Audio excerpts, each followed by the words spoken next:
What is happening, everybody? It is Trey here. I'm joined again by my dad, Sean. And today at Reactions to the Classics, we're going to continue our journey of chronologically going through the Beatles discography. And today we're up to their self-titled album, The Beatles, betterly known as The White Album. Just like all our other Beatles reviews, we had never heard this record before, so that was exciting. A double album, going big time. And if this is your first time joining us, guys, we really appreciate it. Here at Reactions to the Classics, we do detailed track-by-track reviews of some of the most classic records of all time. Like today, it is usually our first time listening to the record, so if that sounds like something interesting to you, be sure to hit that big red subscribe button. And if you'd like to link up with our community further, we have our Facebook group, a link down below, as well as our Patreon if you'd like to support us, get some early access and exclusive videos. And before we go any further, just want to know, since this is a double album, 30 songs, we're going to split this into two different videos. In this video, do the first 17 songs that compose disc 1, and then the next video will compose disc 2. So that link will be down below as well. Pretty much everybody, by the time you watch this, that video will already be out unless you watch this video within the first couple days. So all that fun upfront stuff to say, let's get into some quick facts. Yeah, Trey, this thing was released on November 22nd, 1968. It's the 9th of 12 UK albums. As you mentioned, it was a double album. Their producer, George Martin, urged them to make it one album and cut off the filler stuff. They were having none of it. There were 2 singles that were recorded during this time, but they were not on the album. It was a huge success commercially. #1 in the UK for 8 weeks. They shipped 3.3 million copies of this album in the first 4 days in the United States, so a gigantic hit there. It is the best commercial selling album in the United States the Beatles ever had, 24 times platinum. Yeah, and the Beatles wrote about 40 songs that were in consideration for the White Album, and a lot of those were written in February to April whenever they went to India to talk to the Maharishi Mahesh Yogi, and we're just gonna call him the Maharishi from here on out. But they were getting big into the transcendental meditation. It gave them time to really clear their minds, get away from all the craziness, and write some songs. Lennon and McCartney would meet up a lot of times at night in their rooms, kind of compare what they had jotted down so far. A lot of the songs on this record were written during that time and took inspiration, like Sexy Sadie, Dear Prudence, from specific events that happened during this time in India. The group reconvened about the end of May through mid-October at Abbey Road, so they spent a lot of time on this thing. Yeah, and they were closely connected in India, but that didn't last long because when they came back to record, John showed up with Yoko Ono, his future wife, and that caused division because they had a stark rule that there were no girlfriends, no wives allowed in the studio, and Yoko was there pretty much every day. So as this album unfolds, this is kind of, guys, this is where the huge fracturing of the Beatles, it's been simmering, now it's going to start to really overflow. George Martin takes a leave of absence in the middle of recording this album, Trey, and just leaves it to the guy who's second in command. Jeff Emmerich, the tremendous recording engineer, came up with all kinds of techniques over the years for the Beatles. He quits in the middle of the sessions, and Ringo actually quits for about 3 weeks because Paul is on him all the time about his drumming. As a matter of fact, they had their only 24-hour session ever at the end of this. It was Lennon, McCartney, and George Martin sat there and did the final mixing, and they also did the sequencing of an album. And the studio work itself shows how the 4 guys are going their separate ways. Only 16 of the 30 songs actually has all 4 Beatles on them. There were times where someone would be recording something in one studio and someone in the other. So we really start this this fracturing of the Beatles in a major way. Well, we start this thing off with the McCartney track Back in the USSR. This takes inspiration from Chuck Berry's Back in the USA, as well as the Beach Boys' California Girls. They took Berry's sense of patriotism for the US and transposed that to the USSR, and then they took some of the harmony that the Beach Boys were really famous for from California Girls, and they put that into this as well. And this thing starts with a plane going and taking off, and then it ends as well and transitions nicely into Dear Prudence, and you're going to notice that on this entire record. The transitions are phenomenal. The Beach Boys part came because Paul was playing this in India. Mike Love member of the Beach Boys was there, and he said, hey, you got to throw a little bit of our harmonies in there. So we did that. This is one of the songs where Ringo had quit. They recorded it during that time. All three guys took a shot on the drums. The three remaining guys, they mixed them together. I really like this track. I think it rocks. It's one of my least favorite tracks on side one, which tells you how good side one is. For me, it's the best side by far, but it's a good way to start the album. I'd agree with you there, Sean. I think it was smart to go back to the rock and roll sensibilities, showing a different side than their psychedelic era that we just experienced with MMT and Sgt. Pepper. So wise choice for an opener. That brings us up to Dear Prudence, written by Lennon, sung by Lennon. It is about Prudence Farrow, Mia Farrow, the actress, her sister. They were both there in India,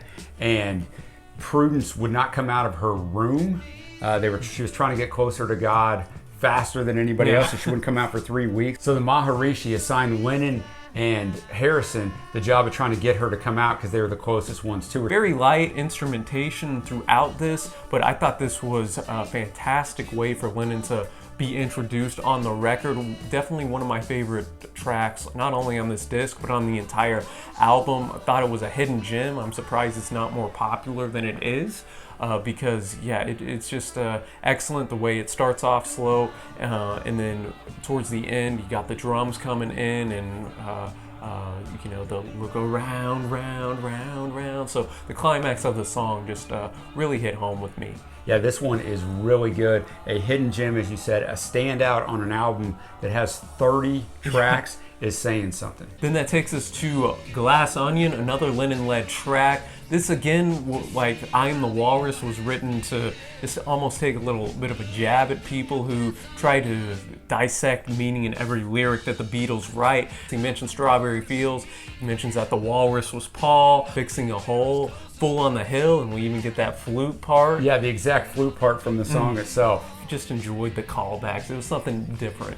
Yeah, I liked it too. It's sarcastic John, you know, I mean, it is John at his finest. He later on said he hated this song, but hey, what's new? Now we're up to Obla Dee, Obla Da, written by McCartney, sung by McCartney. This thing took over 42 hours to finish, which is insane. Yeah. It was written, the catchphrase there was from a Nigerian-born London musician, Jimmy Scott. He took it from him. He was convinced, McCartney was, that this was going to be a big hit. And at the end of the day, the other Beatles vetoed this thing being released as a single.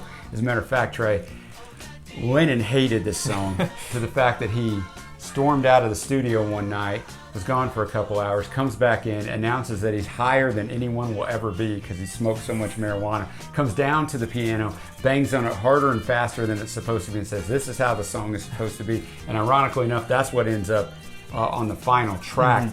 Just so much dissension in this. Obviously, the band here, a lot of turmoil, which is ironic because the song itself is very upbeat. I like it. It is what it is, man. It's just a fun, I hear it, puts a smile on my face. I think you either love it or hate it. I think there's a few tracks on here that way.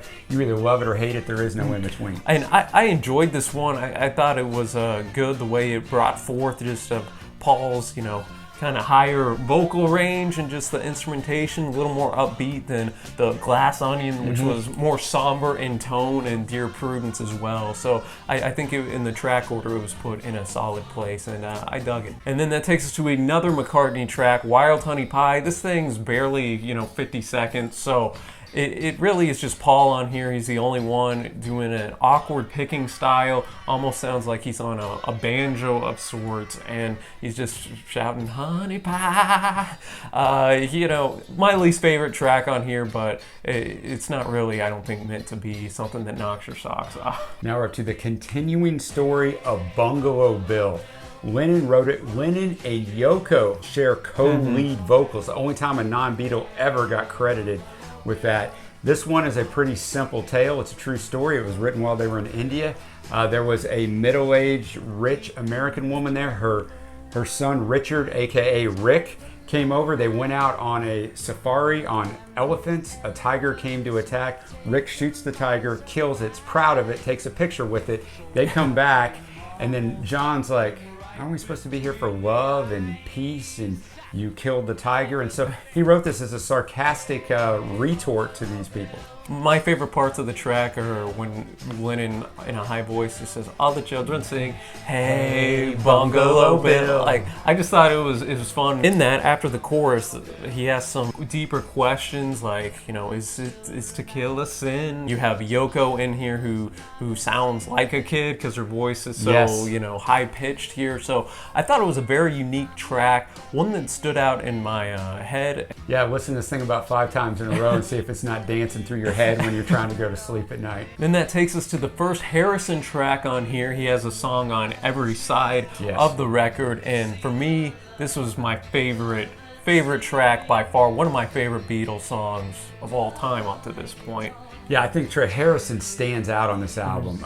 Not only his vocal performances, but his songwriting. He has taken the jump, and I'm with you. This is my favorite song on this album, spoiler alert, but one of my favorite songs of them as well. The lyrics deal in a multitude of themes. One of those details out the lack of camaraderie between the Beatles, and that's reflected in their apathy they had toward this track. They weren't really digging this very much. Which is crazy, right? It's so good, but yeah, I guess everybody, as I mentioned earlier, are on their own paths, and they don't see the genius in this. Yeah, which is just shocking. So George calls up his good buddy Eric Clapton. He shows it to him, lets Clapton overdub the lead guitar portion, and you know, that was a wise decision because the guitar here just sounds so phenomenal. This thing is really about universal love. George sees the universal love that there is in people, but they don't let it come out, and that is kind of the message of this. He doesn't understand, first and foremost in his circle with the Beatles, but also in everyone else he sees. He has gone back to the guitar. He has set the sitar aside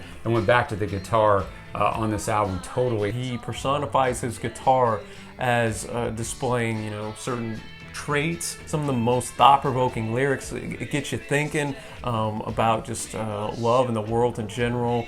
George mentions how the world's been perverted, and he's just looking at the world gently as his guitar gently weeps because everything's just breaking down around him, not only, you know, 68 and the world at large, but also the Beatles themselves. And now we're up to the final song on side 1, Happiness is a Warm Gun. Lennon wrote it, Lennon sung it. The title comes from an American Rifleman magazine, a magazine by the NRA that was sitting around. It was George Martin's magazine. He brought it to the recording session. Lennon saw Happiness as a Warm Gun, and he said, I thought it was the most insane, ironic thing I've ever seen, because if you have a warm gun, it means you shot somebody. Absolutely, and there's also sexual meaning in this, and Lennon mentioned that during this time, you know, him and Yoko, you know, had a lot of passion towards each other. I like this song a lot. I think it's really good. I think the different styles on side 1 is really amazing when you listen to it. This here would be in my top 3 or 4 tracks, I'd say, on this entire album. I just thought it was great the way that the sonic shifts occurred. You know, it started off nice and chill again by Lennon before eventually going into his vocals, getting loud as the music around him just combusts. Happiness is a warm gun, and you just feel a lot of raw passion when I hold you. And I just thought that for that reason it stood out as one of the best. Side 2 starts out with Martha, My Dear, written by McCartney, sung by McCartney. It's not about Martha, a woman, it's about Martha, his sheepdog at the time. And again, going into the differing styles, this has a piano reminiscent of the music hall style, as well as some brass instruments, which if you're familiar with some of Sgt. Pepper's, Paul songs have been known to have. No other Beatles appear on this thing, some session musicians. For me, it was fine, not one of my favorites at all, just middle of the road, maybe lower for me on this album, but you know, there's 30 tracks, guys, so lower on the album is, you know, on my bottom 10 track. Yeah, I enjoy this. It was lighter in tone. Again, McCartney bringing some of that, you know, granny music, as Lennon called it here. But I think that was a smart way after the heaviness from My Guitar Gently Weeps and Happiness to bring this forth here. So for me, it was a solid effort. Well, Trey, as we shoot this, it's almost midnight, and I will tell you, I'm so tired. I'm really not. I'm kind of just going. But the next song, Mr. Lennon is So Tired. I Am So Tired, sung by Lennon, written by Lennon, writes it when he's in India. He's been there for 3 weeks, and he said he's hardly slept. Little awkward thing is, he flew there with Cynthia, his current wife, and he's pining away in this song for Yoko because he misses her so much. He actually writes later on that he was suicidal, and he pens this song. Same thing as Dear Prudence. Good vocal treatment on his voice. One of my favorite songs on this album. It is good, and it will stick in your head as well. Absolutely. I found this to be the sequel to I'm Only Sleeping from Revolver. You could just almost feel the exhaustion that he's undergoing, and should I have a cigarette? Should I have another drink? I give you everything I got for a little peace of mind, and I just think that's something a lot of people can relate to when they've been pushed to their limits as Lennon was. So for me, another winner from John here. Now to Blackbird, written by McCartney. It's actually not about a black bird, even though we hear Blackbird chirping in there. It's an excellently done song, minimal instrumentation on it. Donovan, who you mentioned earlier, who had went with them, also taught the finger-picking style to McCartney, which he utilizes in this song. Later on, McCartney says the word bird in Britain referred to a woman. He had read a bunch of stuff. Civil rights stuff is going on huge in America this time. It's 1968. He read about a black woman who was horribly mistreated, Blackbird. And so that, if you understand that and you listen to the song, the lyrics take on even deeper meaning. I really liked it. The imagery here was, again, fantastic. Yes. Because you can just picture the blackbird, take this broken wing and learn to fly. There was also a false ending, which I thought was a nice touch. And again, he uses, I didn't know what it was until researching, but yeah, that Donovan finger-picking style, very unique here. So for me, one of the better Paul tracks on this thing. Next up is the Harrison effort on side 2, Piggies. This is an Orwellian satire on greed and consumerism, and this was musically interesting because you have the harpsichord and some classical stringed instruments, which in my mind always makes me think of a more higher class. Right. And then you have some sound effects of pigs grunting. So you have, your upper and lower things clashing on this. So I thought that was a very nice touch. And the word pig, of course, is a derogatory term towards the police. But in '68, it also came to be known as a term against the high class, the elite of society, even though George himself said that, hey, that's not what I had in mind when writing this. This was taken as a part of the counterculture, as an anthem for them. Due to going against the Piggies, they need a damn good whacking. This song caused a huge amount of controversy because, as you mentioned, it became an anthem for the counterculture. He claims, as you said, that Piggies didn't mean that. I don't believe that for a second. You listen to the song, you listen to the lyrics. He's just trying to kind of step away because he didn't want it to be taken too far. And I'll take this opportunity real quick to talk about something that we're not going to talk about anymore.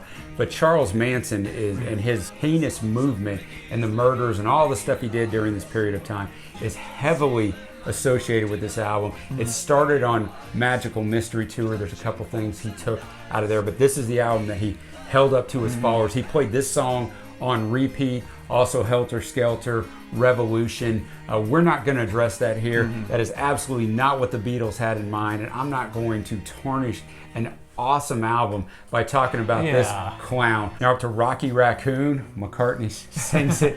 McCartney, Lennon, and Donovan contributed to the lyrics. Trey, when I first heard this song, there's a lot of varying styles, as you brought up earlier. You hear this song and you're like, what? Oh, man. What is this? Because it doesn't sound like McCartney. He sings it in almost another voice. And I'm like, wow, what is this? This is one of my favorite songs on the album. This thing mine too. It is a story, man. It is an awesome start to finish journey. Oh, yeah, and it's really kind of, I just think of like I'm out in the Wild West, country-inspired type deal. You have a Rocky Raccoon. He's in a love triangle. His girl Nancy with Dan. Rocky gets shot, unfortunately. He goes in. His doctor stinks of gin and says, it's just a scratch. So unfortunately for Rocky, he's on his deathbed, but he has Gideon's Bible on the side here. Man, what a fantastic track. What a great rhyme scheme as well from McCartney here. Every word that he said, just when you thought the rhymes were about to end, they just kept, boom, stacking on top of each other. I thought this was one of the best stories on here and one of the best McCartney performances in that regard. That brings us to Don't Pass Me By, credited to Ralph Starkey, Ringo Starr's real name. He wrote this in the early 60s. it's one of two Ringo contributions on this. It's fine. It's not horrible at all. It's Ringo. I love Ringo. Ringo just seems like a great guy. The song for me is okay. It's not lower level. It's not upper level. It's just there, and that's okay on an album like this. Yeah, I'd be right there with you, Sean. I thought it was a nice, they were smart putting it right here in the track listing order. I like to hear my man Ringo's deep voice every now and then. That'll transition us into Why Don't We Do It in the Road, another McCartney track, less than 2 minutes long, inspired by a time in India when he saw two monkeys just going at it in the middle of the road. And again, McCartney is going to utilize his voice in a wide array of inflection here and intensity. And why don't we do it in the road? Yeah, Trey, it has two lines, but you don't really realize it the first few times you listen to it because of that, because he uses his voice to vary stuff up. So sometimes he'll be singing it kind of more, upbeat, and other times with more passion. So for that reason, I thought it was kind of neat. Not one of the top tracks on here, but still, it's a fun track and showcased something different that we hadn't really seen from him before. Well, McCartney's up again with I Will. He wrote it, he's singing it, took 67 takes. He started writing it in India. He didn't finish it till they were in the studio. For me, the song's okay. There's 30 songs on this thing. This is just one of the songs that's in the bottom 10 for me. Doesn't mean it's bad. It's just there. Yeah, I thought it was a solid effort.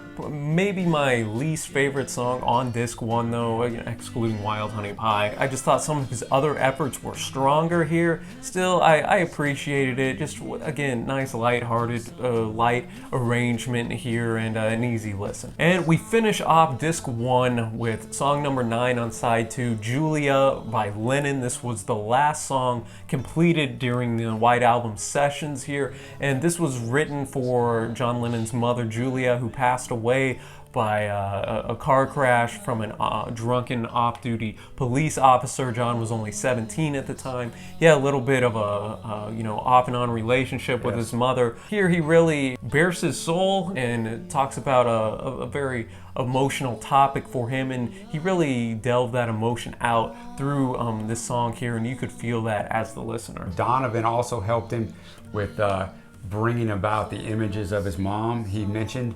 And I think for John, usually Trey, we're talking about he's a sarcastic guy in most of the songs. And in this one, to see him bare his soul on such a personal thing is a great performance. And this would probably be one of the top vocal performances from him. A great way to end disc one. And that's going to pretty much wrap us up here today, y'all. As I said, if you're watching this past the first couple days of the upload, we're going to have the link down below for part 2. So go ahead and you can click that, see us review the remaining 13 tracks on here. Be sure to hit that big red subscribe button, y'all. We upload twice a week in a variety of genres, so there'll be something for everybody. And we'll see you guys soon.